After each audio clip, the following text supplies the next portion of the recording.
Okay, so good morning everyone. Thank you for being here. In today's presentation, I'm going to present two contents. So the first part, I'm going to give you an overview of transfer learning.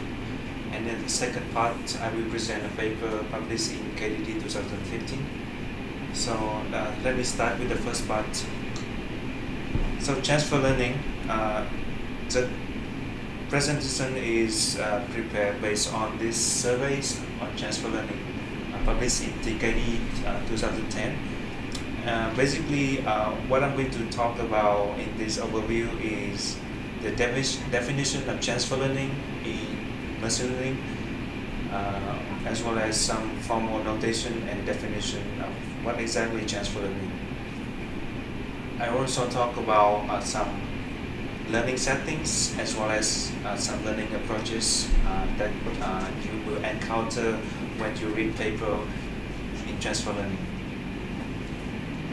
So among the machine learning community, when someone talks about transfer learning, they refer to the ability of a system to recognize and apply knowledge that are learned from previous domains or tasks to the new and novel domains and tasks. And of course, the new tasks should share some commonality with the previous domains and tasks. And the question that most of transfer learning models want to answer and address is how to identify the commonality between the new domain and tasks with previous domains and tasks, and how to transfer the knowledge from previous domains to the new domain.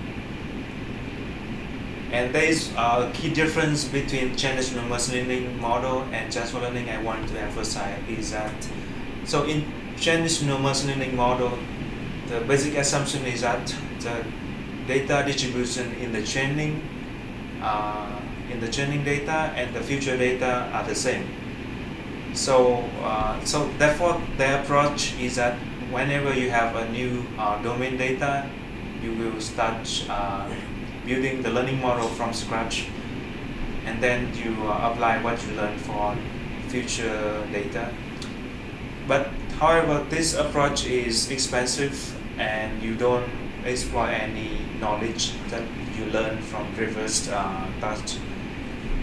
So transfer learning aims at exploiting the knowledge that you learned from previous domains and tasks, and apply that knowledge to solve a task of a future domain data. So that's a key difference. So again, the key difference is that transfer learning doesn't make an assumption that the data in the training and the testing are the same. So a couple of notations that you will encounter when you read transfer learning research is definition of a domain and a task. So basically a domain consists of two components. First one is a feature space, and the second one is a probability distribution. So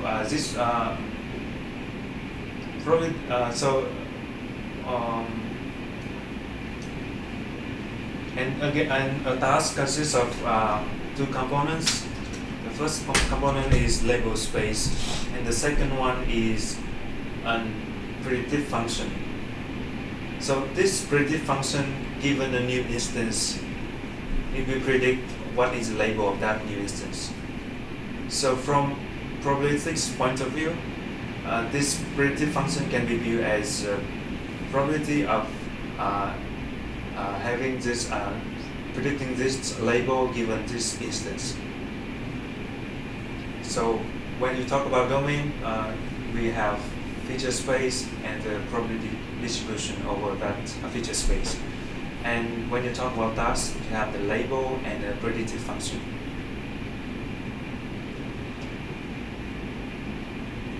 So in transfer learning, you have source domain data, and you also have a target domain data. So in data, in the source domain data, you have pairs of observational pairs like this, you have the feature, and then you have the corresponding label of that feature vector, and then you have a task, maybe classification task or clustering task.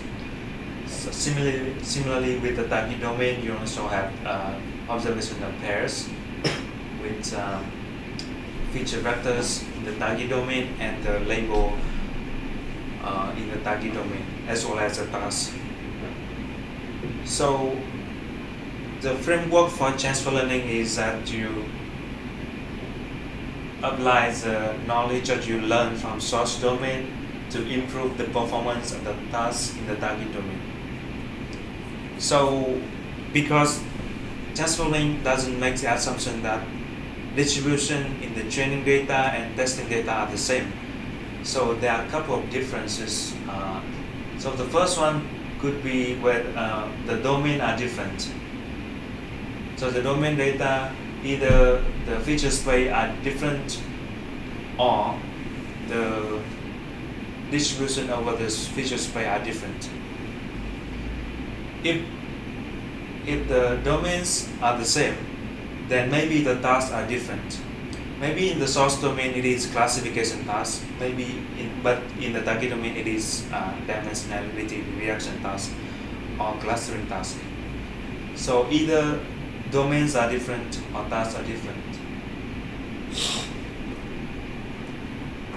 So moving to the learning settings.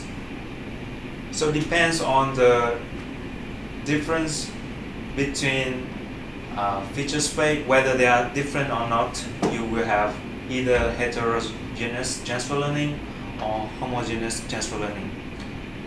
And after that, depends on the availability of the label information in the source domain and target domain. You can classify a transfer learning model in either supervised learning, semi-supervised learning, or unsupervised learning. So this is a general view of different learning settings. This one is more detailed categories of transfer learning. So start with transfer learning, depends on the availability of the label information. You can either have inductive transfer learning, transductive transfer learning, or unsupervised transfer learning. So this figure comes from the survey paper. If you want to know in detail how to classify a learning model, then please come to read the paper.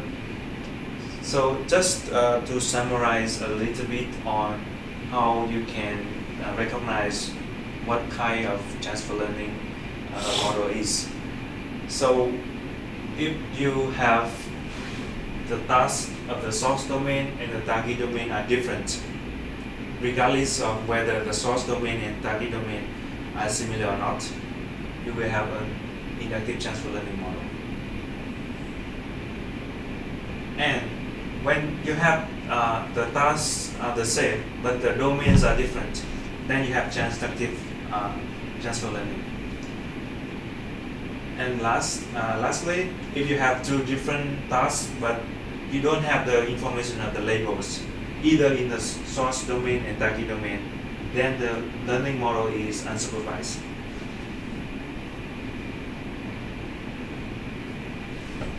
Okay. So depends on the difference between the tasks or the domains, because we can have either the domains are different or the tasks are different. So learning approaches, based on the survey paper, there are four main approaches of a transfer learning model. The first one is instance-based, second one is features-based, the third one is parameter-based, and the last one is relational approach. So instance-based transfer learning, the main assumption is that the source domain and the target domain have a lot of overlapping features, and because they have a lot of features, common features, so they can be exploited to transfer the knowledge. features-based transfer learning, you don't actually have a lot of overlapping between two features space, but you still have some overlapping features. You still have something in common, and the feature will then be encoded from the source domain, and then the encoded feature will be transferred to the target domain. Parameters based. So this one is more about the techniques when you build the learning algorithm. So basically, the assumption is that the source and the task, the target task, they share some underlying parameters or prior distributions. So via these common parameters of distribution, the knowledge can be transferred. And the last approach is relational knowledge transfer. So the assumption is that the relation between objects in two domains are similar or related. So because they have similar structure, so the interaction between two objects should have the same behavior.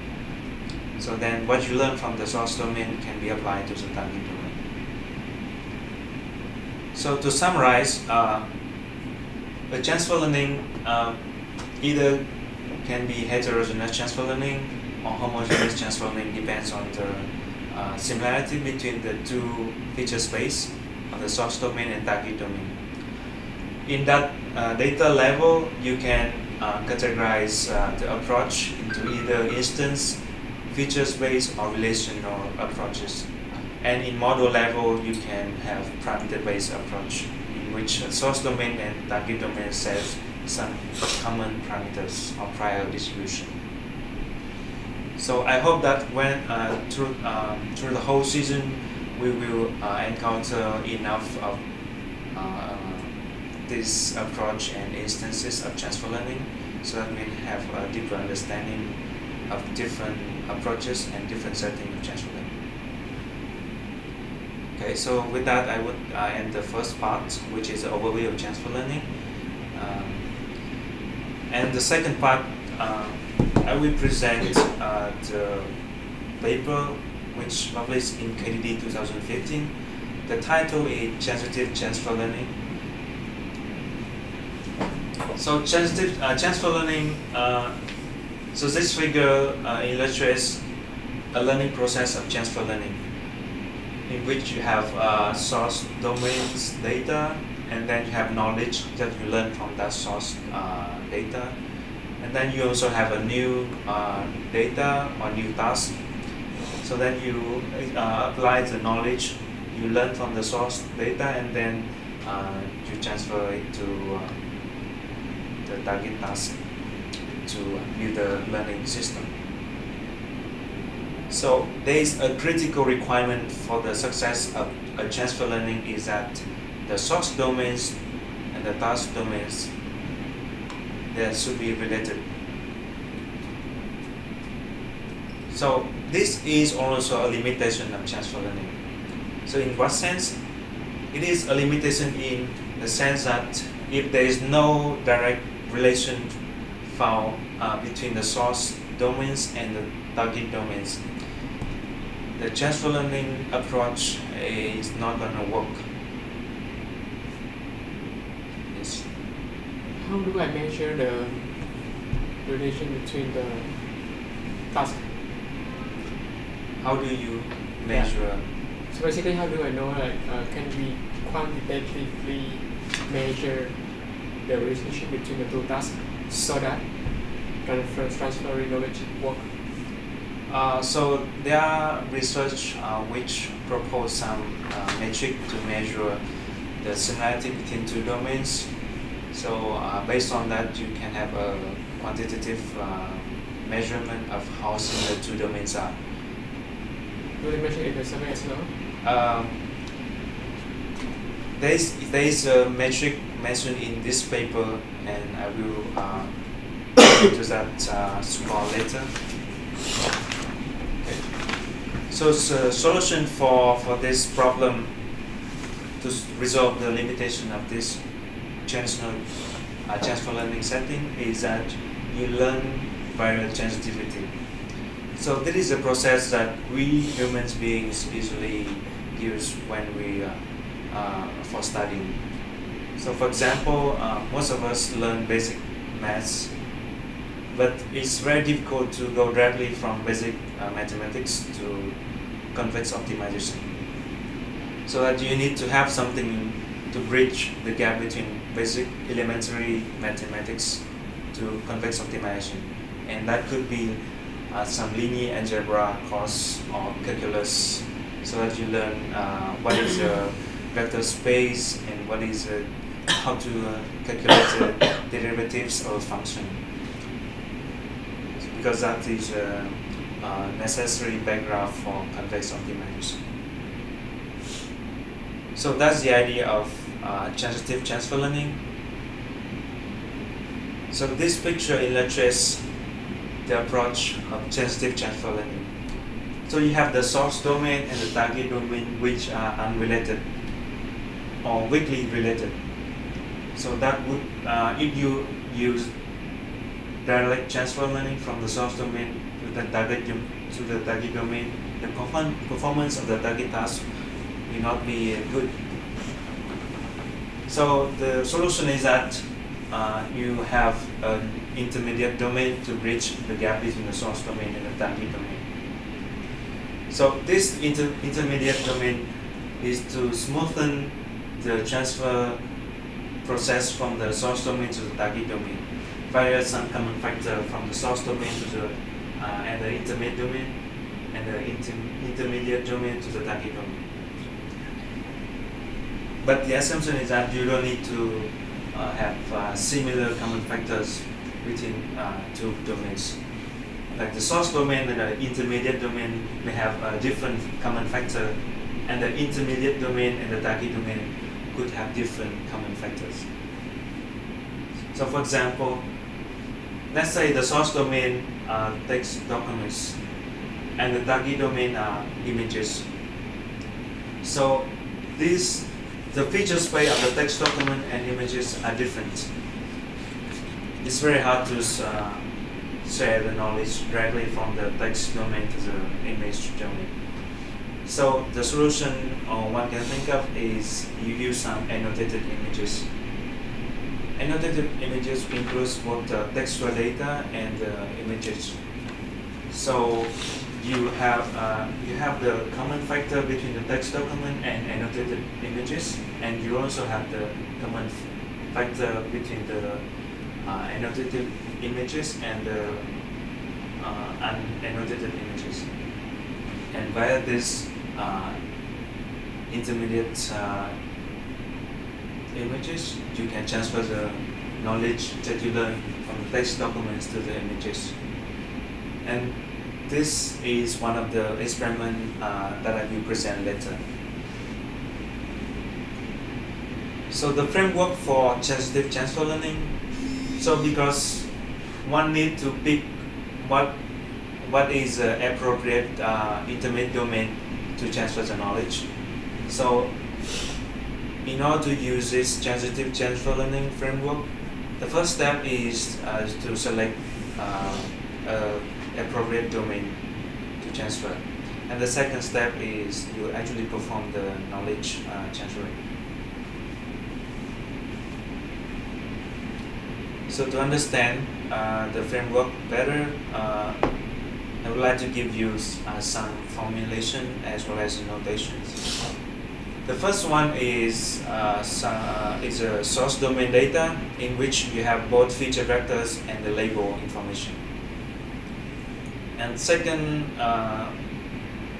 data is that you have k different unlabeled intermediate domain DJs. So you only have feature vectors, you don't have the label information. And you have the target domain data T, which is also unlabeled. And the assumption is that the source domain and the target domain have a large distribution gap.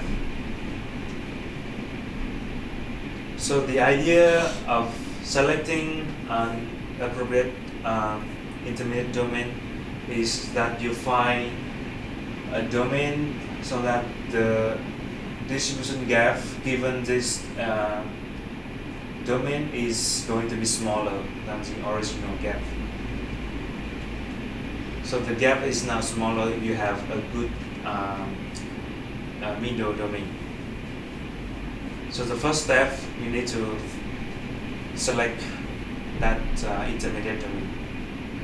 And then the second step, you need to perform the transfer learning from the source to the task to the target domain and via this intermediate domain. Okay. So the first step is intermediate domain selection. So previous studies have shown that there are factors that affect the performance of transfer learning models. The first one is the domain difficulties or domain complexity. And the second one is the domain distance. So if the two domains are totally different, transfer learning would not work well.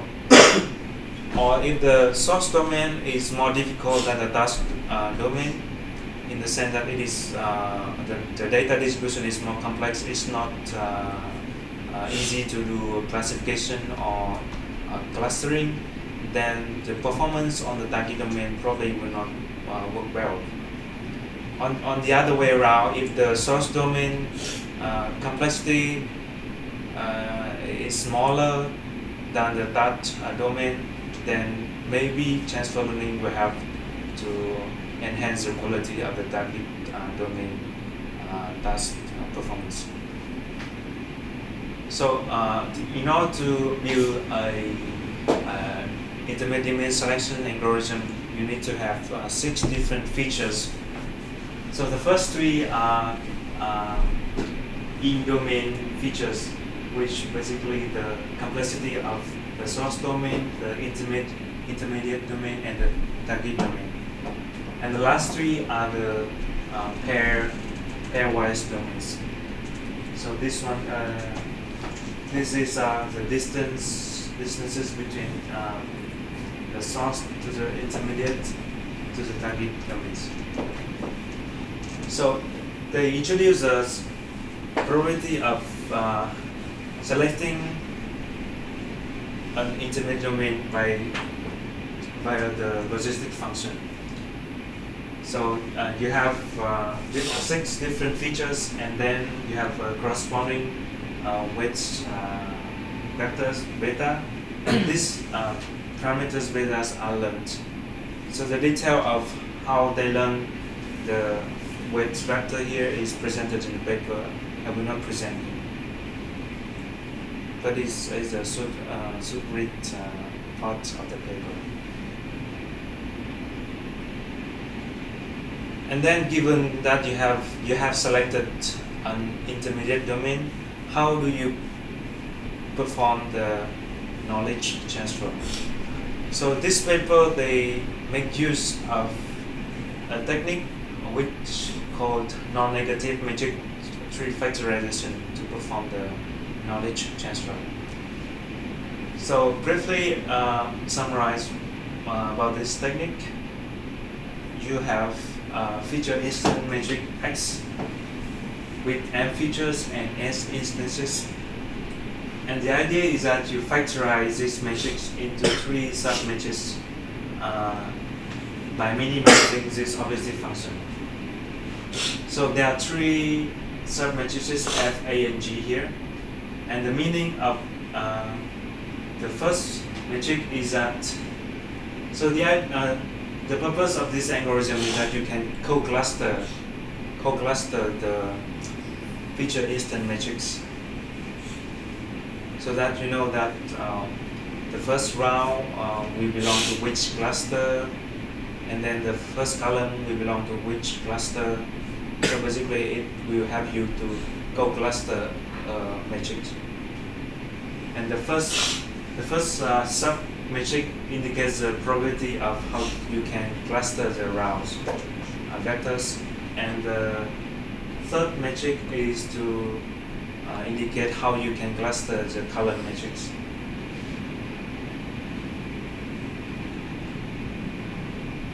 So how do you use this non-negative matrix tree factorization for transfer learning?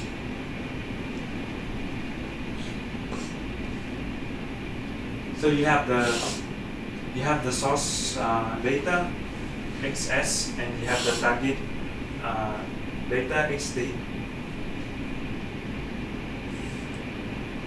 and then you factorize simultaneously into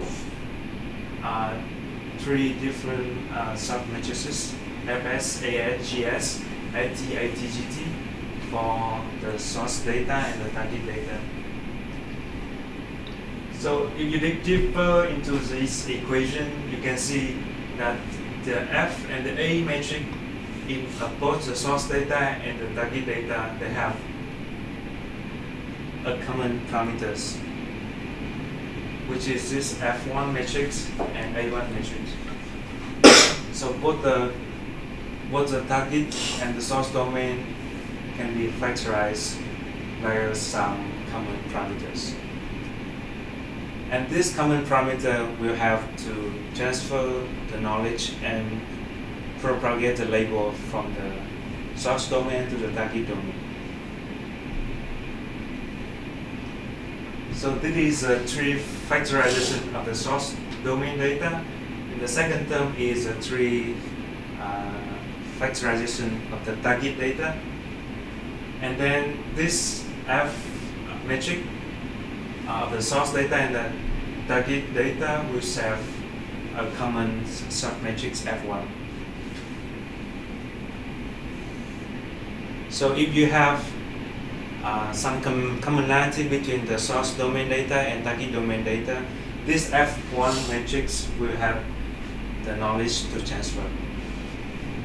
And that F1 matrix will capture that commonality. F1 and A1. So because this F and G matrix, they are probability matrix, so the sum of each color, each row will be 1. So these are the constraints what you need to notice when you solve this optimization problem. Yeah, so again, F1 and A1, they are common factors which are shared by the source and target domains. And the rest are domain-specific information. So in transfer learning, you have the label information of the source domain. So basically this GS metric is a constant. It's a constant metric. It doesn't change during the learning process.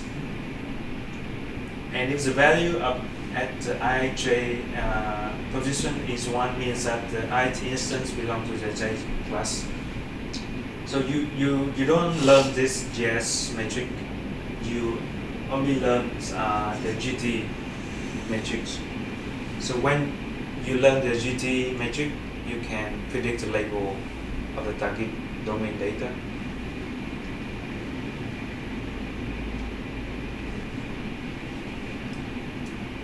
So for this transitive transfer learning, because the source domain and the target domain, they have to learn via an intermediate domain. So the technique is need to be modified, and it becomes couple non-negative matrix factorization. So similarly, you have a factorization for the source domain data, and then you have a second factorization for the intermediate domain data. And this one is another way to factorize intermediate domain data. And this one is a factorization of the target domain data. So why do you need two different factorization of the intermediate domain?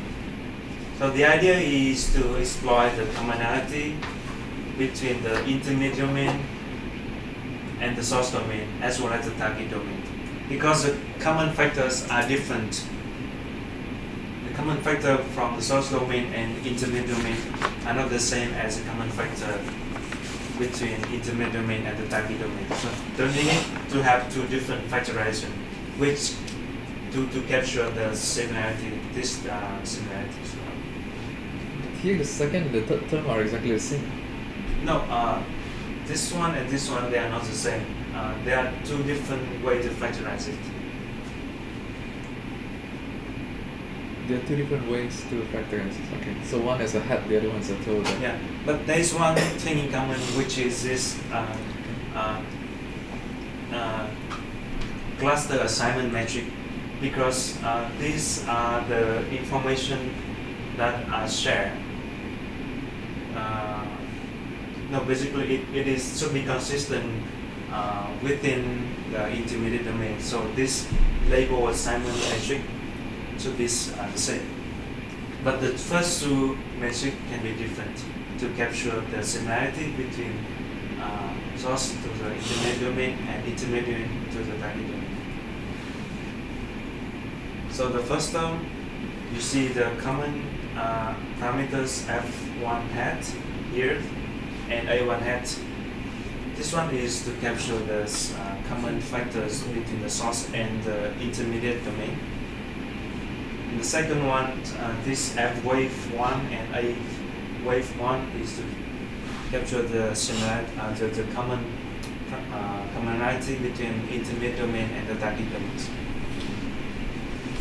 So you can see how the label information can propagate from the source domain to the target domain via an intermediate domain. So the algorithm is provided in the paper because it requires iterative update process as well as some normalization step to make sure that this constraint are satisfied. So I will not explain the update equation because they are all provided in the papers. They also provide the theoretical convergence proof of the algorithm because it is not a convex optimizing problem, so they need to propose an iterative learning process, and that learning process it proved that it's going to converge to a local optimum. So having understood the framework, we move to the experiments. So the experiments, the authors try to answer three questions. The first question is how the intermediate domain and the model parameters affect the performance of the transitive transfer learning framework. And the second question is how is to investigate the performance of the transitive transfer learning framework when the source domain and the target domains have completely different feature space, like in the case of text to images. And the last question is how efficient the learning at the intermediate domain selection algorithm and how efficient transfer learning algorithm when you use this intermediate domain to transfer the knowledge. So the baselines, there are three baselines. The first baseline is support vector machine. And the second and the third baseline are two state-of-the-art transfer learning method. So the second baseline, triplex transfer learning, is also a technique which uses this non-negative metric factorization technique, which I presented earlier. And latent nav is another transfer learning method. So there are two modes of learning. Either you learn directly to transfer knowledge from the source domain to the target domain, which is a direct transfer approach. And the second mode is the two-stage transfer, which firstly you need to learn to propagate the information from the source domain to the intermediate domain so that you get the predicted label for the intermediate data, and then given that intermediate domain labels information, you apply the same procedure to transfer the information to the target domain. So basically it creates 4 different baseline for each method here, except for SVM. So the first experiment, they synthesize the transfer learning task by using the 20 news groups. So for those of you who are not familiar with 20 news groups, these are hierarchical text collection in which you have multiple categories of text data, and each category has subcategories. For example, you have category about computers, and inside the computer category you have many different, you have 5 different subcategories, maybe about graphics, Windows, Mac, and so on. So to synthesize different transfer learning tasks, the authors first pick 4 main categories from 20 news groups data, and then basically and then they pick 2 categories to create a binary classification. So then as a result you have 6 different classification tasks, and then for each category you organize the subcategories into 3 different parts to simulate the source domain, the intermediate domain, and the target domain. So here is a result of this division. So we have 6 tasks which try to classify the documents whether they belong to recreation or computer, and then the source domain. Basically, there are different subcategories of the recreation documents or computer documents.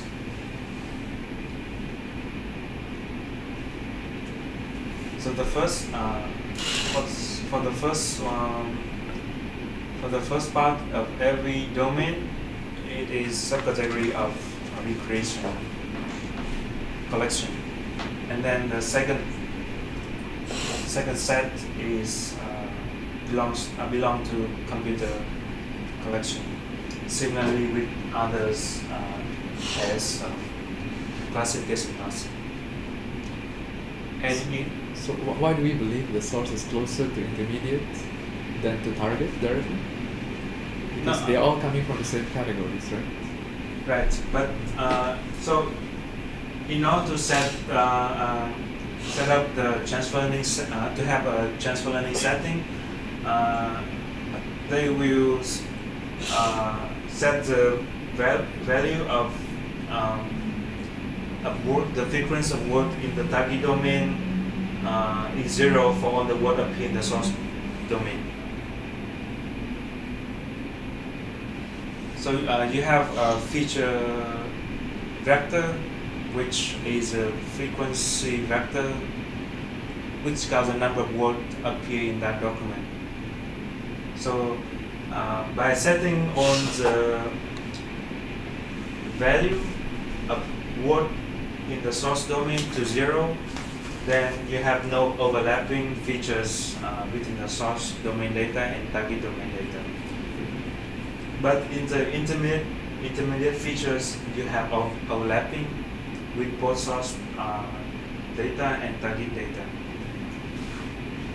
So if you directly learn from the source domain to target domain, then there is no overlapping features, which means there is no commonality for transfer learning. So this intermediate instance is to simulate how different commonality factors can help to transfer the knowledge from the source domain to the target domain. Okay.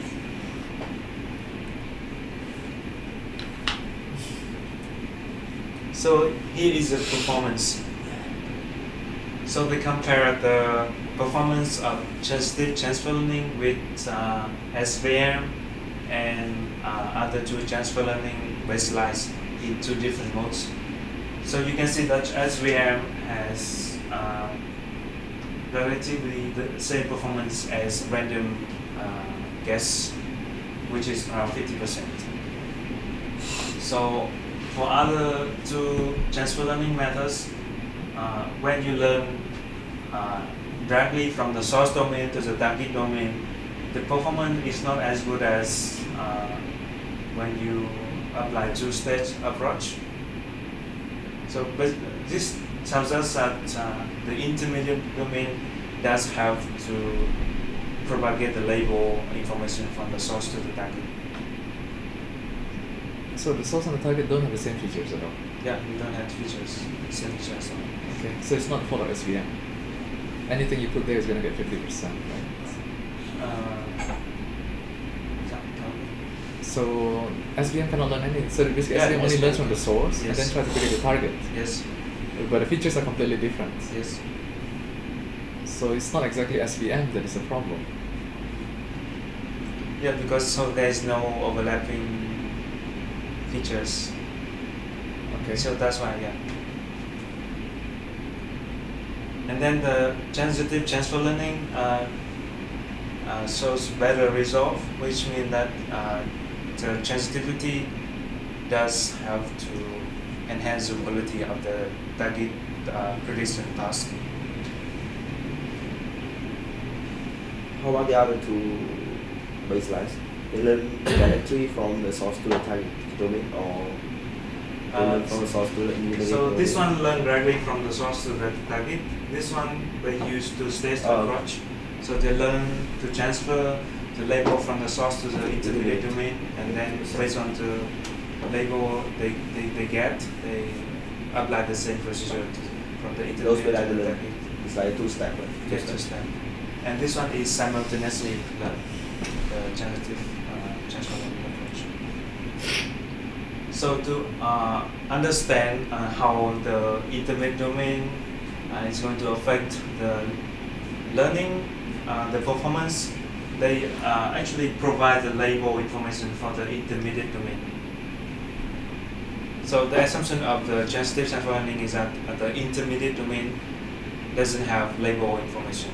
But in this experiment, they actually give the label information to the intermediate domain to see whether the intermediate domain does actually have some commonality with the task, with the target domain data.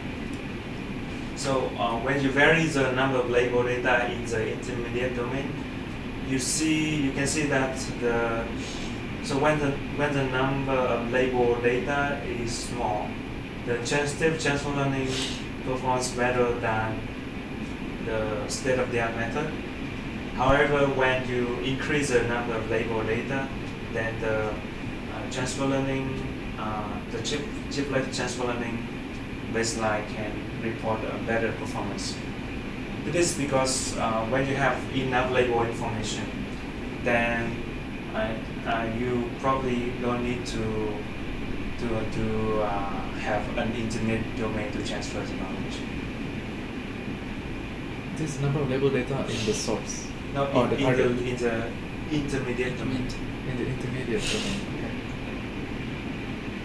So because in the problem setting, we assume that there is no label information even in the intermediate domain. However, when you remove a certain number of features in the intermediate domain feature space, then the performance of the transitive method is better as compared to the baseline again. So the second experiment, they try to test the ability of the transitive transfer learning in the context of heterogeneous feature space. So you want to transfer the knowledge from the text domain to the image domain. And the dataset that they use is NUS-wide, basically contains 45 different transfer learning tasks. And then each task includes more than 1,000 text documents and 600 images. And the intermediate domain is around 1,600 pair of text and image. So this one will be used as an intermediate domain.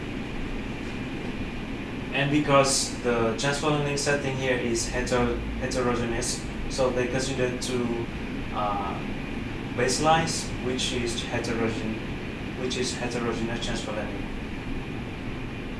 And the result shows some better performance of transitive transfer learning when they vary the number of label data in the source domain. And the picture on the right is of detailed performance, which shows some variance, smaller variance of transitive transfer learning method.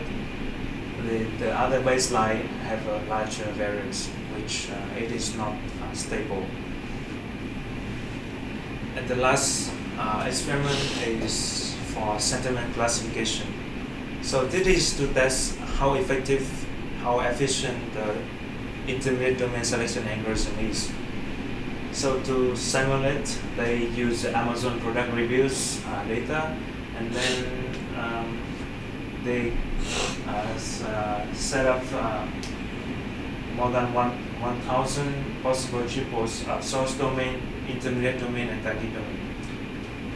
So you have 12 different categories, and each category consists of text reviews and sentimental labels. And given these 12 categories, you can have more than 1,200 possible triples of source, target, and intermediate domain triple. And then these positive labels is to say that it indicates that the intermediate domain does actually have to transfer the knowledge from the source to the target. If the triple is negative, means that the intermediate domain doesn't have to transfer the knowledge from the source to the target. If it is positive, means that it can have to transfer the knowledge. And this result you can get based on the intermediate domain selection algorithm. So this part is to learn the parameters beta. So if you recall, in this intermediate domain selection algorithm, you have a parameter beta for the sigmoid function to see how likely this intermediate domain can have to transfer the knowledge smoothly. So the accuracy is so that it actually get pretty good performance in terms of selecting correct and appropriate intermediate domain. With the accuracy is around 85%. So this shows that it is reasonable to use this intermediate domain selection algorithm to select a bridge to connect the source and the target domains. So in terms of performance, similarly we also see superior performance of the transitive transfer learning as compared to the three baselines. We have the accuracy is more than 80% for most of the pair, most of the triples. So at the other 1,310 triples. Where is the? So actually there are more than 100 positive triples, right? I think here they just show 10 of them. So these triples are positive triple. Positive. Well, what is a positive triple? Positive triple indicates that the intermediate domain does have to transfer the knowledge from the source to the target domains. Because not any internet domain can have to do that. So positive to indicate that this one is a good choice. Negative means that it doesn't help. So I guess these are 10